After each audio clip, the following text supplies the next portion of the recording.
Rice మిల్లర్ల సమస్యలను వెంటనే పరిష్కరించాలని BC political JAC state chairman doctor Yugandhar Goud ప్రభుత్వానికి విజ్ఞప్తి చేశారు. హైదరాబాద్లోని బషీర్బాగ్ ప్రెస్ క్లబ్లో ఏర్పాటు చేసిన సమావేశంలో ఆయన రైస్ మిల్లర్ల సమస్యలపై మాట్లాడారు.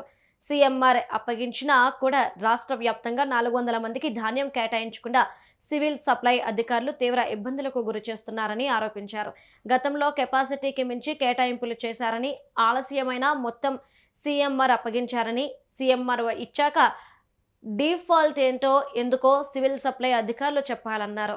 ఈ విషయంపై మంత్రి ఉత్తమ్ కుమార్ రెడ్డి, ప్రభుత్వ ప్రధాన కార్యదర్శి Ramakrishna Rao, civil supply commissioner Stephen రవీంద్రని కలుస్తామని తెలిపారు. ఈరోజు తెలంగాణ రాష్ట్ర ప్రభుత్వం ముఖ్యమంత్రి గారు, మంత్రి ఉత్తమ్ గారు ప్రతి ఒక్కరు కూడా ఈరోజు రైతులకు మేలు చేయాలని చెప్పి అహర్నిశలు కూడా శ్రమిస్తున్నటువంటి పరిస్థితి ఉంది. ఈ సందర్భంలో రైతులకు మేలు చేయాలనుకుంటున్న ప్రభుత్వం రైస్ మిల్లర్ల సమస్యలు కూడా పట్టించుకోవాలని చెప్పి మేము విజ్ఞప్తి చేస్తూ ఉన్నాం. ఎందుకంటే ప్రస్తుత సీజన్లో వనపర్తి జిల్లాలో చూసుకుంటే ఈరోజు వరి ఎక్కువగా వండుతుంది. మిగతా రాష్ట్రం అంతా కూడా అదే పరిస్థితి. ఈసారి వర్షాలు పుష్కలంగా ఉండడంతో వరి ధాన్యం ఎక్కువైంది. దాంట్లో సన్న రకం బోనస్లు ఇస్తున్నందుకు సన్న రకాలు కూడా ఎక్కువ పండిస్తున్నటువంటి పరిస్థితి ఉంది రైతులు.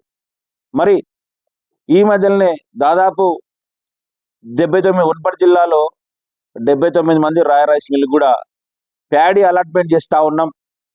ఈ సీజన్కు మీరు బ్యాంక్ గ్యారెంటీలు కట్టండి అని చెప్పి ప్రభుత్వం ఒకటి సర్క్యులర్ జారీ చేసింది.